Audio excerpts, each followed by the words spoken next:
Hey, everybody. Hey, everybody. It is the Impact Podcast. Welcome back. Welcome back. We hope all is well in your corner of the world. And so we're not delaying. We're not delaying because there's so much courageousness in the room that we have to jump right into it, right? We're not doing right, no appetizers or anything like that. We're jumping in because that's what life has us do sometimes. So this is what I'm going to do, especially you guys know our pre-podcast conversations always set us off. And so I'm like, let's just jump in and see what has been going on in Damaris's world so that she can tell us what has been a courageous conversation that you have had to have that just stands out to you. It could have been today. It could have been yesterday. It could have been 5 years ago. I love the smirk. I love the smirk that you have in your because you know some of them. And there has been a lot of courageous conversations that have happened these past few weeks, months, days, hours, minutes, right before this. I find myself in a way of life of not having to be silent anymore. Right. And not letting things pass just because, or even try to make excuses for somebody else. Right. So, just a few minutes ago, I had to have a courageous conversation with a parent. He was upset. He's like, well, aren't you a daycare center? And I was like, first of all, not even the title says daycare. Second of all, I don't know what daycare means.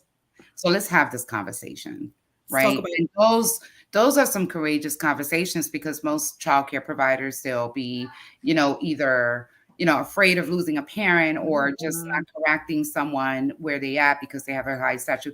I went to school just like you do. I have a degree just like you do. I work just like you do. So you're going to respect me as a professional as you do, right? And I get it. You might be having a bad day. You might not like my decisions.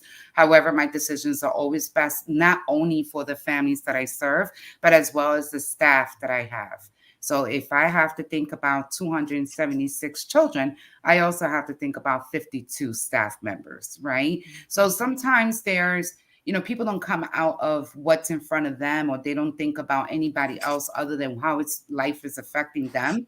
And I say, and I'm sorry that that's affecting you that way. I'm sorry you feel that way. However, let me bring you back to my reality. Walk a day in my shoes, and I bet you'll be thinking differently. So those are those are some of the many courageous conversations I've had to have. Again, I find myself in a way. It's not because I feel like I'm better than anybody. It's not because I feel like I'm in a financial bubble where I don't need to be bothered or anything. It's because I am holding true to my core values. Yeah. Right. And I know who I am. I feel confident who I am. I am blessed. I have a great family. I have a wonderful husband. I have very successful businesses. I have a mindset that I always think about helping other people. They take advantage of me, whatever, and I keep going. I don't hold anything to heart, if that makes sense. So because I am so secure, I feel that people try it, and then I have to have those courageous conversations. And then they label me. Useless, pushy, or like that angry Black woman type of syndrome. And I'm like, or you're too assertive, or you're too this. I'm assertive because I'm speaking the way I speak all the time. The way I spoke to you yesterday when you was laughing, making jokes with me. But now you're upset and you find me differently. You find my speaking differently because now our conversation is different. And because I'm telling you what I don't like. So that's, I can go on and on and on, but this show is not about me. It is about Heather Plant and the courageous coach. And listen, I feel like I just need to get that out. Thank you, Aaliyah, for allowing me the space. But had to do it. And so I am strategically kind of doing like a round robin so that we can land at Heather, because Heather's going to bring the true courageousness. So I was like, we're going to, trust me, we know Heather is here and we're introducing you to Heather. I'm going to share mine real fast because when I tell you just timeliness, timeliness is so powerful. So right now I'm in a hotel room on a resort in New Mexico, and so I'm at a conference, and in exercise earlier today, literally the question was, if you had access to 5% more self-esteem, what would you start doing or stop? Mhm. And so, right, we've spoken about our thing, and most people know me. I'm like the quiet one, real smooth and chill. But I, being as though I'm also a mom who literally has children who have this very similar personality, I'm always telling them to advocate for themselves. And so, Mhm. who has to show up and do the same? So, what I said I would start doing is just saying what's on my mind without the thought of repercussion based on how someone else took what I said. And that's really similar to what you just said, Damaris. And not, I don't operate from a space of, oh my goodness, well, what is someone else going to say? To be honest, a lot of times I just honestly don't care that much. And I just be like, I kind of live in this like, I don't see anything. I have no idea what you're talking about. However, I am learning how to be comfortable with hearing my own voice. And so for any of Mhm. my like introverts or quiet people, you may understand that. And so courageous conversations to me sounds like uncomfortable conversations or conversations that have to be had so that you can be a little more clear about where I stand, because you might take Mhm. my silence wrong. You might take the fact that I'm over here quiet, you might misinterpret it. So sometimes I might just have to, right, and very kind, but I might just have to share what's on my mind. And that's a courageous Mhm. conversation. Just, and it may be more so for me than you. Um, but that's kind of where the courageousness sits for me in this moment. But what I'm gonna do is I'm gonna pass the ball to Heather, because she might, since she's a courageous coach, she might even, right, she might even be able to unpack that for me. I don't know. You're gonna unpack me too, Heather, because go. Yes. Oh man. Well, first, thank you so much for having me with you and to join you in this, because I love this. I love having conversations. I love meeting new people. And what's funny is, so I'm the courageous coach because I actually had so much fear growing up. And I call myself a professional hider. Like, got the domain on it, professionalhider.com. That is Heather. And it started when I was a kid and my parents had separated, and I created this belief that said, if Heather shows up as herself, I will create conflict, and conflict means disconnection. So we are going to avoid conflict at all costs. Mm. And that was my belief system. And I didn't consciously realize that, but what I had done is I had literally vowed to myself, "Hey, Oprah!" It's a full party now. That's right. Woo, woo. And so I was just sharing why I'm called the courageous coach, which you've heard my story, before. And so I vowed to myself, to my mom, because my mom, when they were separated, I saw all this pain she was going through, and I was like, I am not going to put my mom through more pain, because my brother was a total jerk and rebelled and just all kind of craziness, and my dad's gone, and I vowed I'm not going to put my mom through more pain. So that's when the hiding started, and I started stuffing my voice. I would stuff my needs, my opinions. I would really try to stuff down my big, loud personality, which didn't always work. So I got in a lot of trouble for talking. And I just realized, like, through different events, it was like a self-fulfilling prophecy of, Heather, if you show up yourself, you're going to cause conflict, and that's going to cause disconnection. And we don't want any of that. Mm. And so I became a doormat because I made myself a doormat. Mm. I did not know how to show up for myself. I didn't know how to advocate for myself. I didn't even know it was okay to advocate for myself. Like, I just was like, whatever anybody else wants is cool. So I was the most I got along with everybody. I could talk with anybody. They all thought I agreed with them. That was just because I didn't share what I really thought. So I'm just shaking my head. Yeah, oh yeah, yeah. So everyone was like, oh, she's on my side. I'm like, no, I just didn't share my opinion. Right. Don't And misinterpret the silence. Don't misinterpret it. totally. And it was not until I started like this entrepreneurial journey, and I actually hit a moment with my husband, and I'd gone through a first bad marriage, and honestly, I got married because I just was happy someone liked me, and I never showed up myself to him. He, in fact, so much so that he would say, "You're different around your parents than you are around me," because I was afraid to be myself around him, which isn't fair to him, right? That was on me. I did that, and but in my marriage now to my husband, who of which it will be 19 years on Sunday. Super excited. So he is my best friend, and but I did not always have courageous conversations with him. And about 10 years ago, we started going through my husband made some financial choices that were not good. They were not smart. And I did not say anything.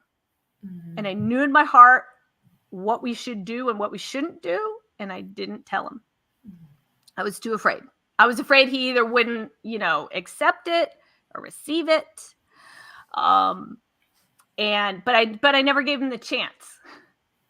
And I just never said anything. And through all of that, we actually ended up in bankruptcy, which is like the worst thing that could happen. But it was the best thing that could happen. Because I was like, okay, I have to start talking. I have to communicate. And so him and I remember sitting at the kitchen table, having a conversation and saying, I did not share with you what I should have shared with you. And I am sorry. I am not showing up for our marriage. And he apologized. I apologized. And I said, and this I think will help people. If you're like me and you struggle to like share things, you got to create a safe space. And so I said, look, I am terrified of conflict.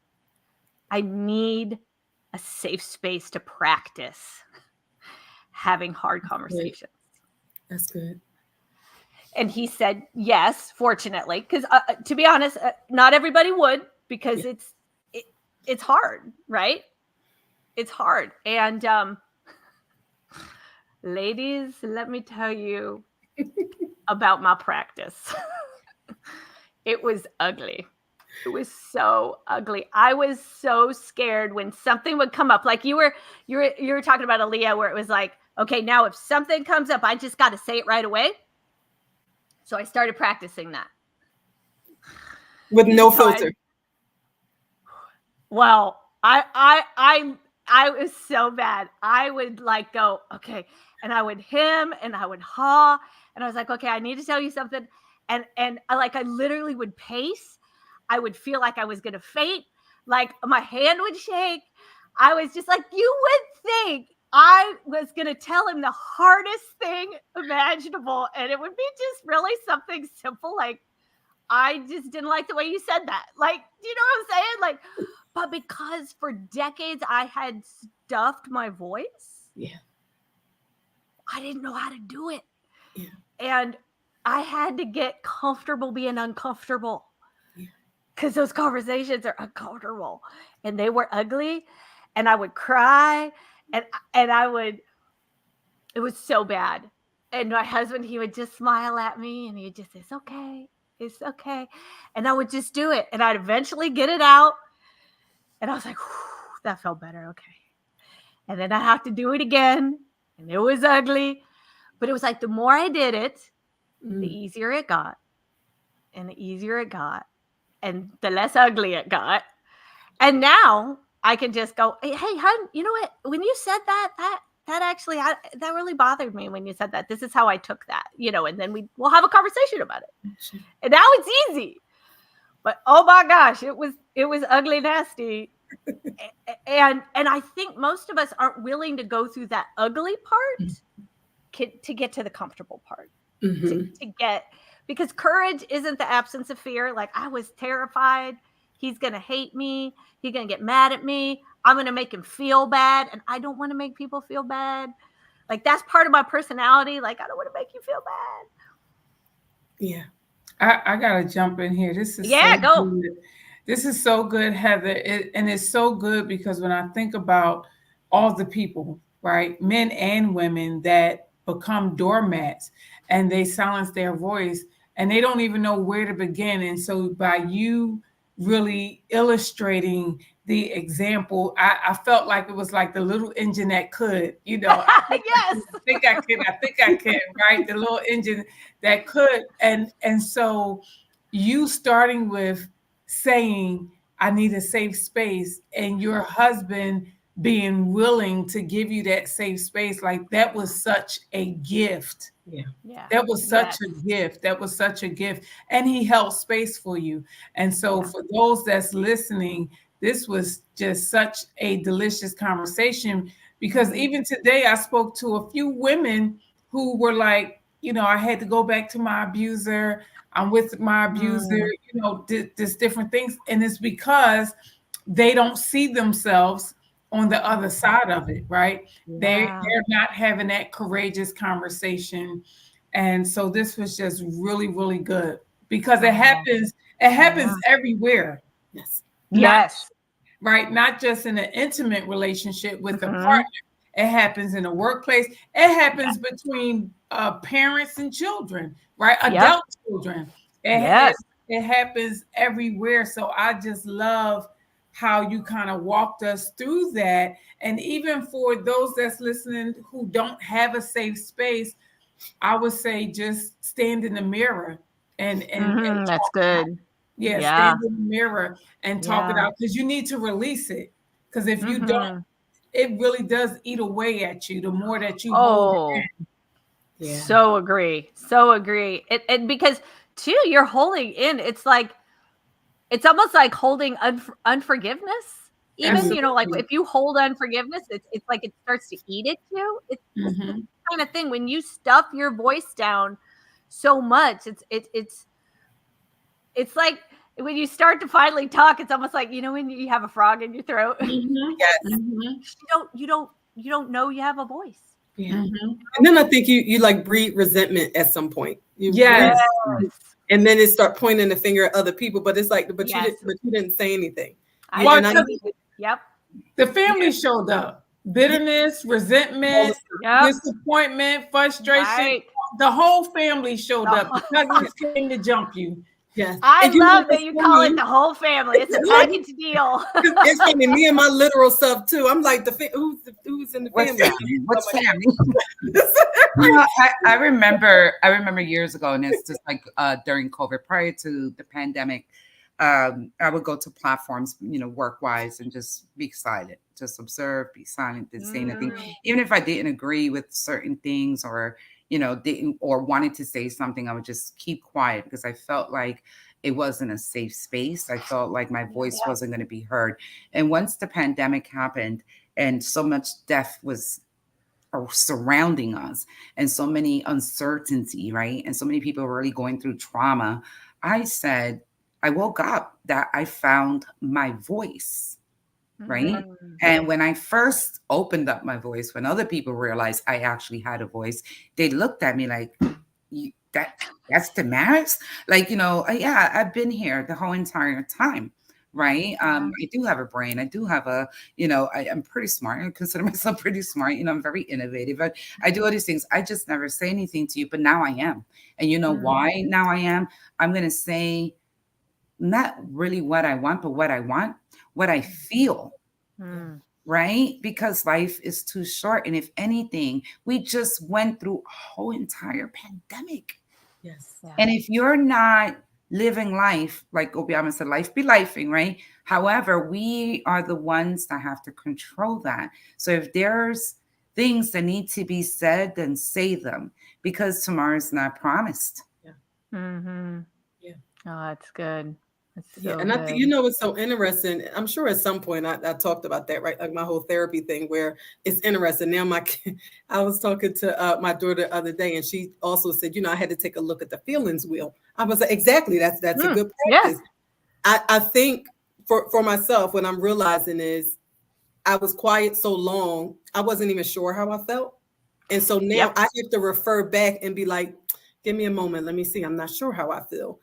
And when I Yeah. tell y'all, I think I mentioned the youngest, Egypt. That baby is she's my teacher. I'll be looking at her like, you are so me. So I'll ask her sometimes, oh my Mm. God, how you feeling? And she'd be like, I don't know. I'd be like, I Mm. understand. First of all, I Yeah. respect the fact that you can say, well, I don't know right now in this moment. And I'm also not going to feel pressure to kind of find it for you, but Mhm. I will find it for me. And then I can work with that. And then I might come back and let you know. I might just work on that Yeah. myself. But I say that again, now I feel like I'm finding my voice for the small voice, right? Because yeah, my therapist one time asked me, is a lot of it about avoiding conflict? And I was like, Mm. no. Other people might think it is. Yeah. Again, I don't care. But then he's like, well, do you not really? So now I'm like, you took me down this rabbit hole. I don't know if I care or not. I think right. Yeah. So what starts to happen though is a lot more questions get asked. And the more Yeah. questions, That's now we good. get to the bottom of something, and then we can uncover. We can Right. uncover. So and then Yeah. we find that beautiful soul underneath, and now we can shine, right? And I think especially us working with children is so important, because now we can also help those smaller voices. Just because they're in Mhm. those smaller bodies doesn't mean it's less important. But Yeah. I think it's important for us working with children, and who have children, and who is navigating the little child within. So Mhm. That's so good. I love that you said that. So when you were talking, it made me think of um, a question that can open up another question. yes. So like you might look on the outside like you and I have a similar behavior, but the motivation is different. Oh, that's good. My motivation was to avoid conflict. I got to keep the harmony and keep the peace. But everybody's got a different motivation why they do what they do. So that'd be a curious thing to kind of dig into to see like, oh, why do I do that? I like it. What is my motivation? Because it's probably something different than conflict. It you know, could be any number of things. True. But I love to the thing with the children, the more we understand ourselves, the more we're students of ourselves, the more we understand people and how we kind of work and what makes us tick, the more we can help the kids. Like I Exactly. noticed even in my own kids, I have one of them is a no conflict. She does not like conflict. And I literally, you can watch her siblings will be fighting and you can see her like kind of scooching out of the room. And I'm like, get over here. Come on, come on. So I'm helping her to, okay, because what I learned is when I engage with conflict, good things happen. So that was my Mm, new mantra I made for myself. I like Whenever it. I talked with my husband and I actually told him what I thought, something good came out of it. Like we worked it out, or I at least got it off my chest. Something good came out. Yeah. And it's helped me to have other conversations with other people. And so now I'm helping my daughter. All right, come on back. Yes. Let's talk this out. What's going on? What's bothering you? You know what I mean? And helping her to unpack that now. Because and my mom loved me, but my mom didn't realize what was going on and how much I internalized stuff. Do you know what I'm saying? Yeah. Had she known that, I really believe she would have helped me. Agree. But me going through this, going, oh, I can spot that a mile away and start, well, let's deal with it now while you're, 11. Yeah. And actually, we've been dealing with it for a few years now, but you know what I'm saying? And helping the kids through those conversations now, because if they can have them now, how much easier it'll be when they're an adult. Oh my God. My daughter's totally backwards, like totally different. My 12-year-old, I have to say, lift your voice, but lift it respectfully, because sometimes she comes so harsh, and like her mom, right? Powerful. She's very powerful, and she says things, and I get calls from the school like, your daughter said this, and I'm like, well, I would say the same thing. Now, were you upset of what she said or how she said it? How she? Oh, Because that's good. the message was good, right? Right. The message was very clear. Was it too clear? And that is what offended you. Yeah. It Yeah. irritated you. Okay, Yeah. that was an irritation Yeah. for you. Because Oh, that's interesting. it wasn't disrespectful. It was very straightforward. Oh, all right. Herself, she said what she felt, and you're upset as an adult, as a teacher, because she Yeah. disagreed with something that was totally not right for her. Mm. So because Yeah. you're taken back because it's intimidating, or you find it disrespectful because it's a 12-year-old or it's your student. But where is allowing your students to speak? Yeah. Have a It's voice. kind of like that do as you're told type of thing, but don't say nothing. I said, and that's the way I was brought up, right? And that's why I had that buried voice. Because I was brought up, where you're seen and not heard of. Yes. Yeah, you can't say nothing around, don't speak around adults. I wasn't able to speak at all, never. So, that's another thing as well. But I prefer my children not to be that way. You can speak, lift your voice, but be respectful. Yes. Yeah. Yes. I love that. And that leads me to a question too. I was going to ask you, Heather, especially towards the beginning when you were talking about having these conversations with your husband, and Damaris brought that up in regards to her daughter. What's the difference between being courageous and being, I had the word, being combative? That's good. That is good. I think it's motivation. Why? Like what motive are you coming at this conversation with? Are you coming at the conversation to be able to make sure your voice is heard, your opinions heard, and it matters, and to listen, because that's another part of a courageous conversation is the talking, but it's also the listening. Yes. Are you coming with an open heart and open mind, listening to their side as well? Because maybe it could be just a misunderstanding in some circumstances, or even if you don't agree, hey, we can agree to disagree. Yeah. But that motive, I think, behind it versus like, I'm going to do what I want and this is my, you know what I'm saying? And like coming at it isn't, I'm just going to get what I want because that's what I want because that's what I want, versus, hey, let's try to make this a win-win. I like it. I like that too. That is so good. Check your motive.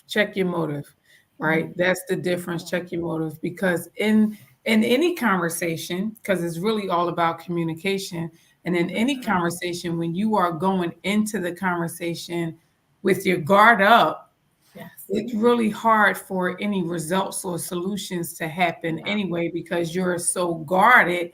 So you can't hear anything or receive anything that the other person is saying. So again, checking the motive. Like, are you coming to this conversation to fight, or are you coming to this conversation to receive?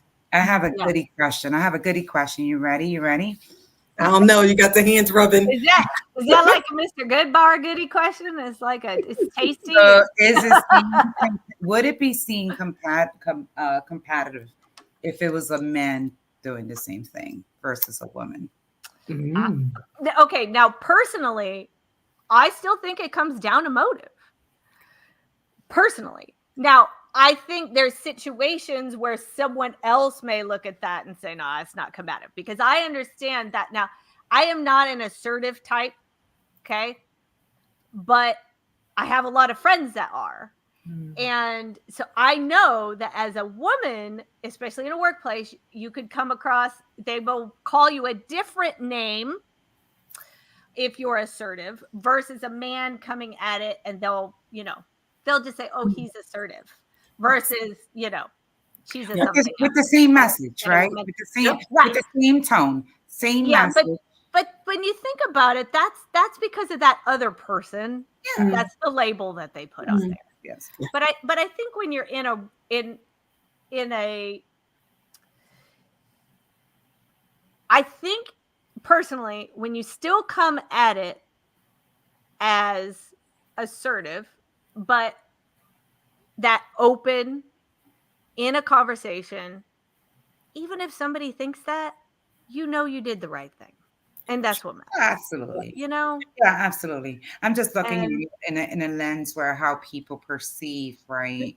That because I can scaffold on top of that question too, because there's so much, not only men versus women, but how about women of color versus, when a woman of color comes, Mhm. okay. now Yeah. perceived in a certain way as well, Yeah. right?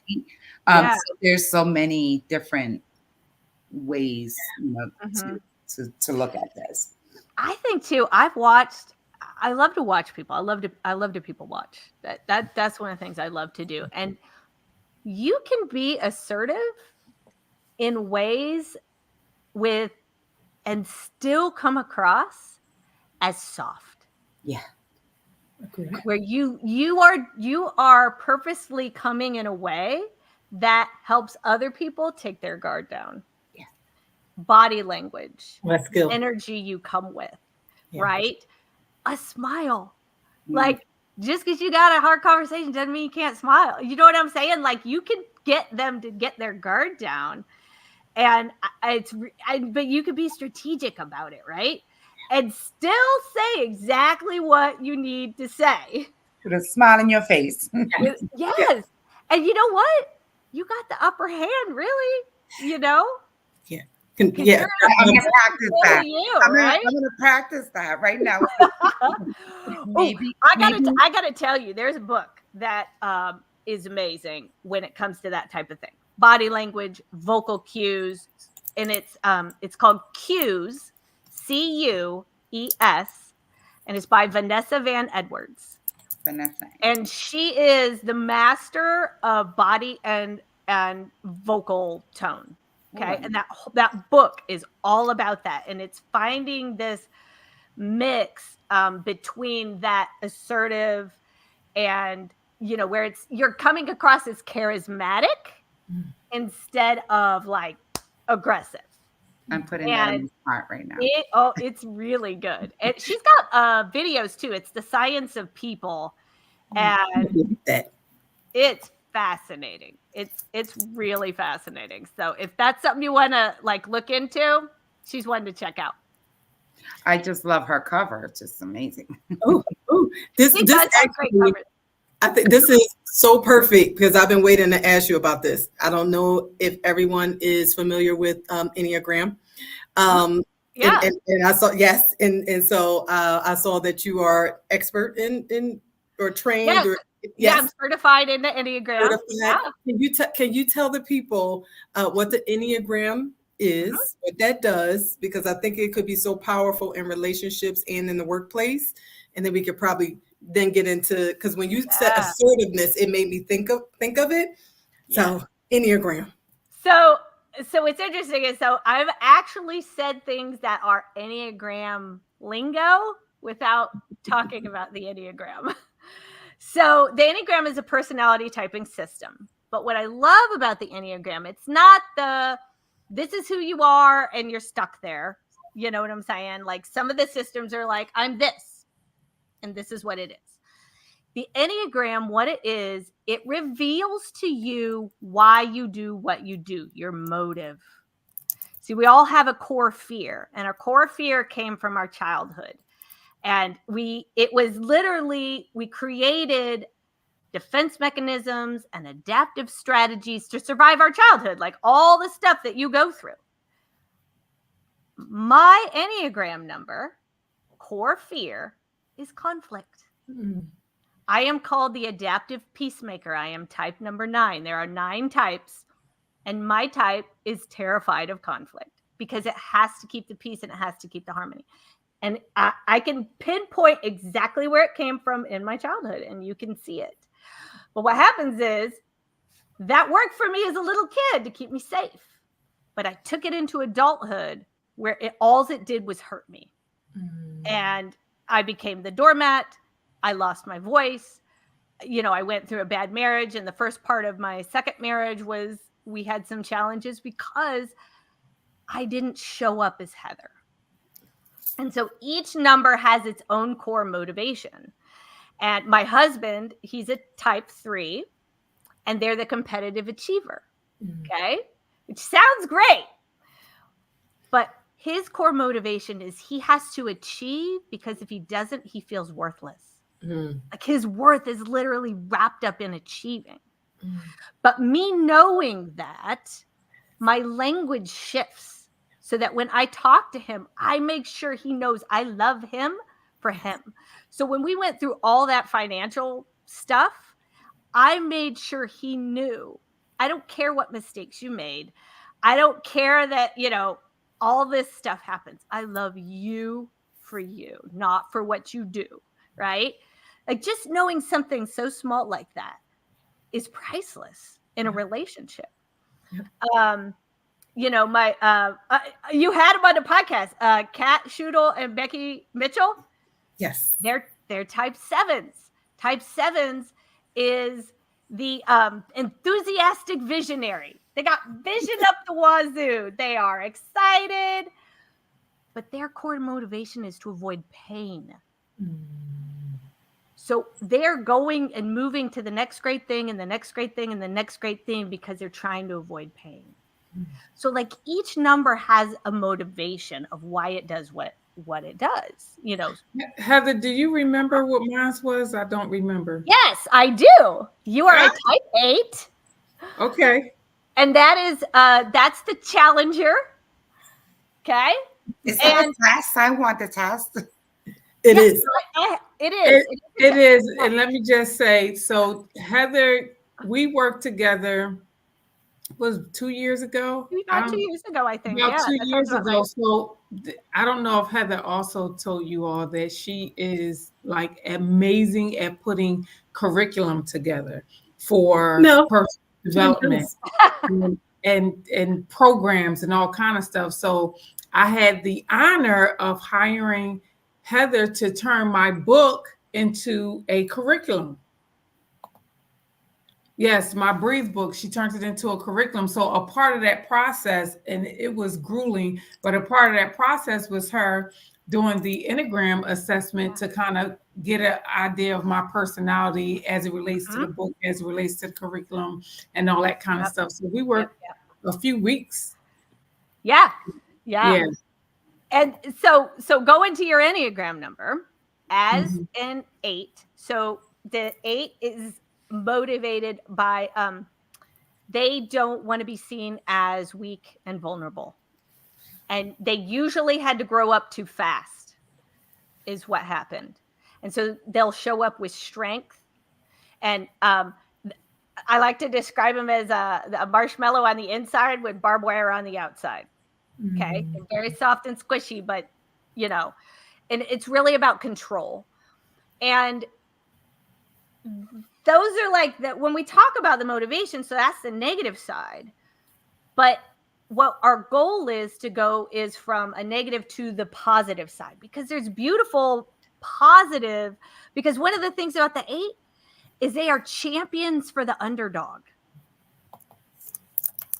And something about the 9, because I'm actually good at seeing all the sides. I can see it, like all the sides of all the numbers, all the opinions. And I can see, I can see this about that and this about that, which also helps with the curriculum thing too, actually. But what's interesting too is there's assertive types, there's compliant types, and there's withdrawn types. And so because there's 9 numbers, there's 3 assertives, 3 compliance, and 3 withdrawals. And so assertive types, this is a way you could probably come up with, at least narrow it down to like 3. If you know an assertive type, they know what they want and they go get it. That's an assertive type. So the 3s, 7s, and 8s are assertive types. The compliant types is they need to go about getting what they want the right way.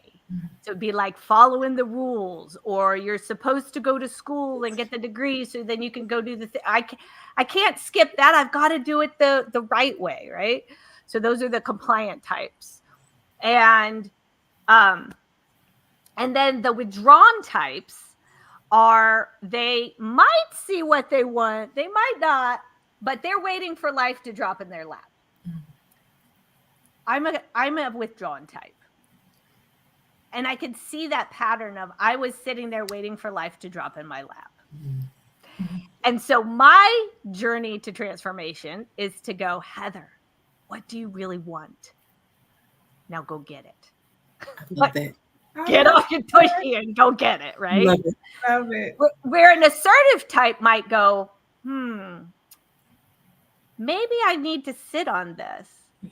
Maybe I need to pray about this. Maybe I need, you know what I'm saying? Like, it's not always quick, go get it and do whatever I need to get, so, but that's just kind of the Enneagram in a nutshell. And it's some people don't like personality tests. It's like, it puts me in a box. And I like to say the Enneagram actually doesn't put you in a box. It shows you the box you already put yourself in and helps you find a path to transformation. I love that. Because if you were to look at me now and my number, people would go, you're a what? You're really? Because you're so, I'm not the stereotypical, but that's because I've been working on myself, right? And I love the numbers too are such, they help shine the light on, I know for me personally, it was liberating. It's like, oh my gosh. Oh my gosh. I'm sorry. I feel left out. Okay, so you don't know. So Aaliyah, do you know your Enneagram type? Are you? Well, I'm reading it now. As you guys are talking. You did the test? That fast? So yeah, I'm the challenger. That's fair. I knew you were an 8 like me. I'm the challenger. I got the 8. Eight's gotta know an 8. I honestly don't remember, because what I did the Enneagram first a couple of years ago, and then I did the disc, and I think I've been remembering the disc like mixed more. Two? Yeah, I think I've been remembering that more. The Enneagram, I have been doing like with my coaching clients before we really dig into how we do business. We kind of uncover that part because it tells us so much about ourselves and then the kind of business owners and leaders we are. Because sometimes we think it's another issue, but it's like, right. No. Y'all speak a different language. The 9 wing. What does that mean? The bear. Ooh, I'm a bear. Oh, all right. So the 9 would help soften the 8. Let me find it. It would be able to see the other sides of somebody's situation and their viewpoint, to be able to soften that 8 a bit so that it doesn't come off quite as assertive or aggressive would probably be a better way to put it. It can. And there's different, and I won't get into it, but there's even like subtypes and stuff that adjusts your number. It's like, when you go into the paint store and you're like, I want red. There's a bajillion kinds of red, right? Yeah. There's different shades. They have it here as healthy levels, like average levels, unhealthy levels. Oh my God. I'm going to call you on this. Yep. Yeah. The other thing, not just for, right, I was saying I do it with business owners, but I know for me in regards to staff, which is why I also wanted to bring it up, it's also a strategy. It's the strategy to kind of help us as a team uncover a little more about who we are as an individual, but also for the team. Sometimes we get frustrated, like, oh my gosh, like you're frustrated at them, but it's because of their makeup and who they are. Like you said, you could kind of, I don't want to say handle your husband, but you understood how to communicate with him because you understood his number. And sometimes we're getting frustrated with something like, I'm task oriented. So when I have someone, I had a staff member kind of explain how they operate, and I was like, that makes sense. So when we understand our people in that way, you get to navigate that a little easier. But another strategy I use in regards to understanding people's personality is there's times I want to hire someone who is totally not me or like the team. So when it comes to recruiting, I don't want I want you to be totally opposite. So that fill in the gap where you're weak. Exactly. Yeah. Because I love the quote from Jim Rohn. It says, "Each of us needs all of us, and all of us needs each of us." There's no bad number. There's no bad type. There's no bad personality. There's just healthy and not healthy, and somewhere in between, right? I don't know. There's a level 9 here that I'm a little concerned about. I put it in the chat. Like, what is this? Oh, yes, that could be danger zone. Yes. Is it the levels of disintegration? Is that what you're? Yeah. But it's interesting, Reed. Go ahead. I'm sorry. It is very interesting. Damaris is going to be on this. She's going to be all night. All night. You don't even know. This stuff fascinates me. I love it. And we have all the types in us, to be honest. Mm-hmm. It's just we have a dominant one that, is the lens that we're looking through and the motive that we have. But I love you're talking about the workplace because, think about if say you're in that, you're in a meeting and you're brainstorming and you're coming up and you got the visionaries in there. They're coming up with all these ideas and this is amazing. We could do this and this and this. And you got that one person in the back of the room that starts questioning. Well, what if this happens? And then what if that happens? What if this happens? Okay.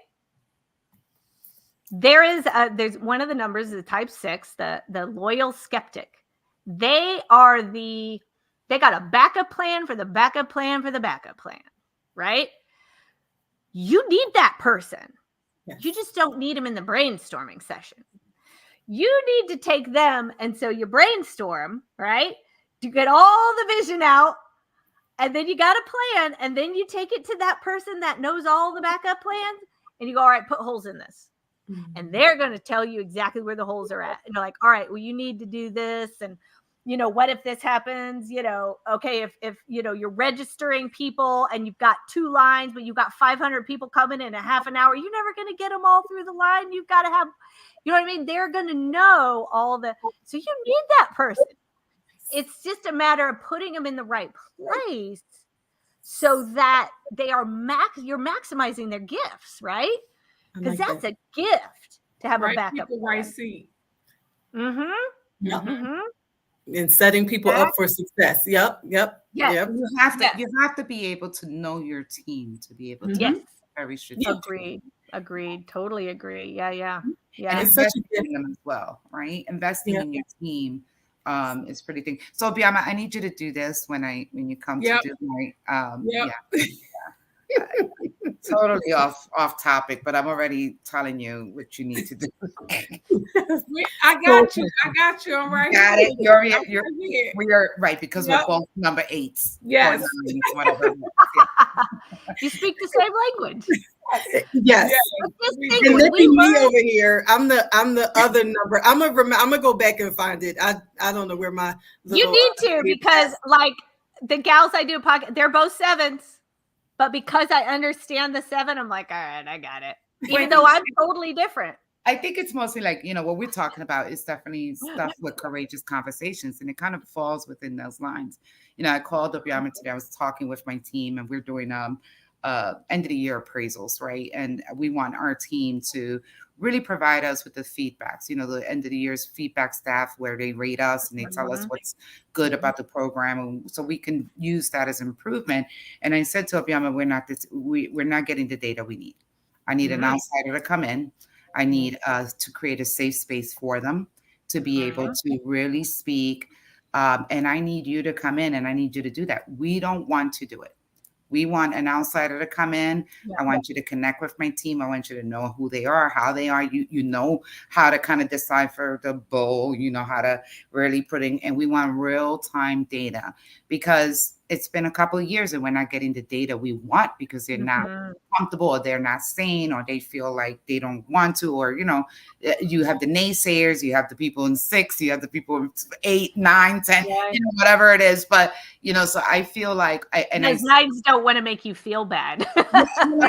Exactly. And then you have some that don't feel comfortable lifting their voice. Mm-hmm. Right? So they just agree with everything. Everything's perfect. Yeah. But right. It's not.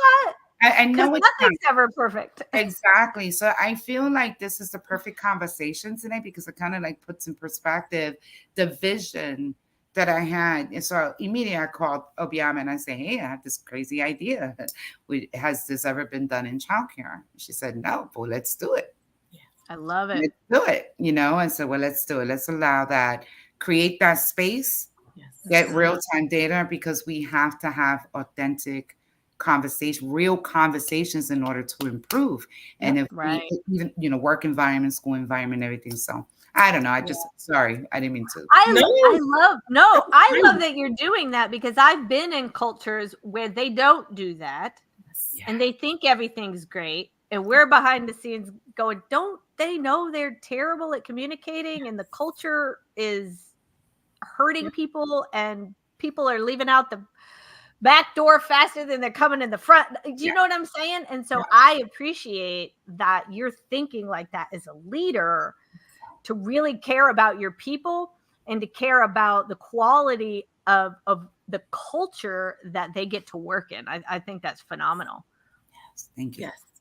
And that definitely resonates, like workplace, which I thought this conversation is so important personally, right? And in our households as well as in our workplaces, and just this idea of courageous conversation. I know as we're wrapping up, I will never forget I thought I was having courageous conversations. The very first person I had to fire, I was like, what do you mean? We've been having lots of courageous conversations behind the closed doors. I thought we were good and clear. Yeah. Oh my gosh, I didn't even know they were as toxic as they were. And I will never forget my husband saying to me, I think you're scared of her. And I was like, and so what it made me think about is that what everyone else think or sees? And because I am a person who feels I want to protect other people, I don't like bullies. I don't like people who right when we're talking about this positive work environment or this work culture where you come and feel safe. I was like, oh, that's a non-negotiable. Now that totally turned on the no. Oh no. So it turned from like courageous conversation to like the real courageous move in order to make the change in my business that I wanted to make. And I think that's good. Sometimes we do have to take those blinders off and really even take the courageousness a notch up a little bit. Because I really thought I was being courageous. Like, I'm having a conversation behind closed doors. We're all clear. Are we clear? And it was like, no. And I will never forget after she left, I walked back in and they were like clapping. And I felt like I never forgot that, because it was kind of like, thank you. And I'm like, and again, sometimes we as the leaders or business owners, it can be us. It can be us allowing the work environment to be however it is, or not really doing anything about it. So whoever that may have resonated with, I will never forget the first fire. And really try to be committed to the standing ovation. Right? Would you say?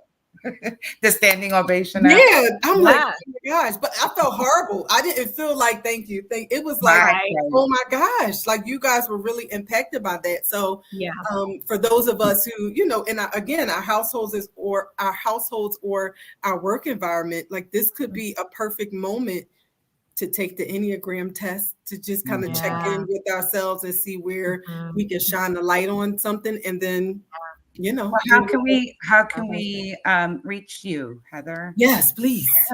My website is heatherbunch.com, and I actually have the Enneagram on there. So if somebody is interested, there's an Enneagram tab where they can kind of read a little more about it. You can pick which tests you want. There's even like a couples report that they have, which is awesome. You could do with your spouse, and it puts your numbers right next to each other. And my husband and I did that. And it was after we'd really been working on stuff. And I was like, oh yeah, we had that problem. Oh yeah, we had that problem. Oh, we worked on that, but that was a problem. Like it nailed it. It was crazy. And it makes a big difference, There's even a team report. Now that you'd have to contact me. But they actually have team reports where you can have them for each of your team members, and it gives your workplace an Enneagram number. So you see what the actual environment or culture is for your workplace as overall, which is very fascinating. That can be interesting. So, and you can, if you need to email me, it's hello at heatherbunch.com. I like that. That's different. Hello at what? Did you write it? Did you write it? I'm about Hello at heatherbrunch.com. Well, when we first started, you said something.com. What was it? The lonely what no, you mentioned something.com. And I went online. I was like, wait a minute, is she joking?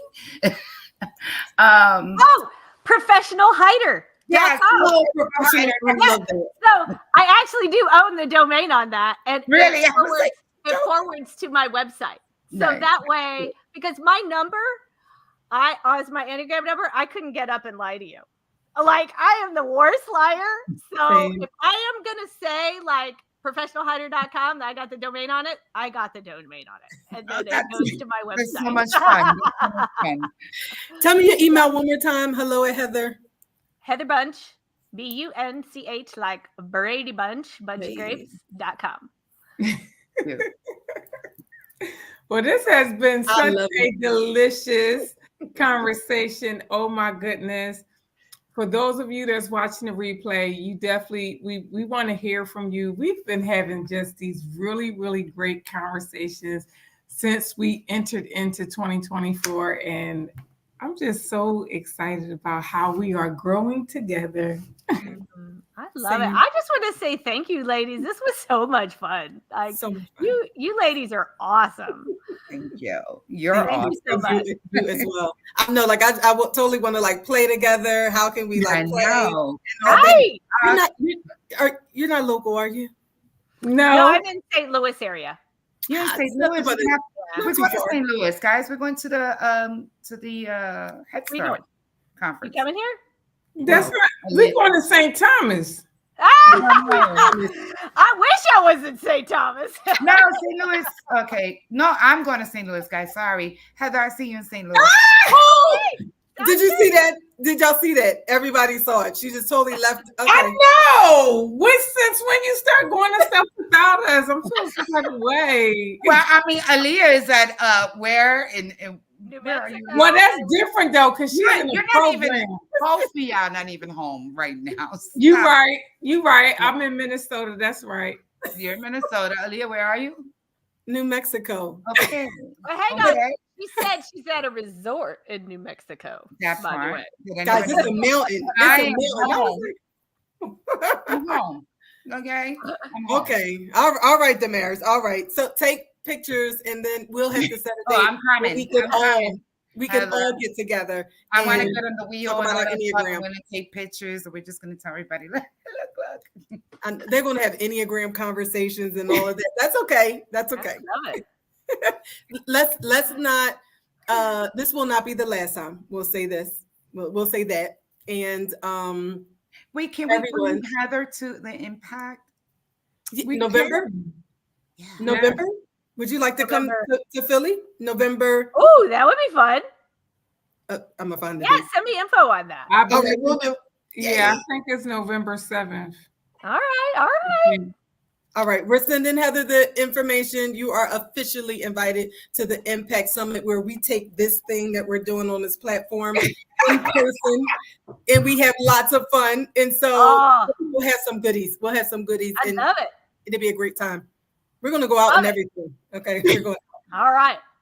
I'm down. I'm down with that. I love me a good party. Say, So I'm hey, we gotta bring Kat. We gotta bring the I was crew. gonna say, Kat and Becky gotta come. Oh boy, Yeah, that's it. We have because they would be doing exactly what y'all did to Damaris and going, I didn't get invited. I need help. What are you doing though without me? Right. So I think that will be our panel for the Impact in November. I love it. I think, yeah. It's a powerful I love message that- It's done. It's Yeah. done. Oh, I So, love it. so It's what we'll done. do. This is what we'll do.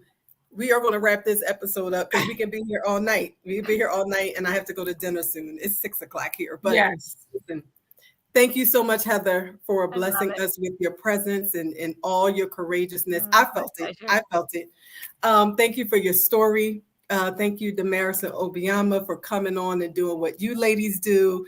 I can't wait to compare numbers and share numbers so that we can all uplift one another with all of our amazingness. And thank you guys for watching. If you are watching either now or the replay, send us a comment. Send us your Enneagram number so we can all, kind of clap for everyone for finding who they are and getting a little deeper and doing something about it. So until next time, this is the Impact Podcast. We'll see you next time. Oh, get your tickets. Get your tickets. The summit is on April 27th. Get your tickets. Thank you. You see the 9? You see the number 9? Eight. Number 8. That's the number 8. The Challenger. Get your tickets. April 27th, the Impact Summit. We'll see you there. Bye.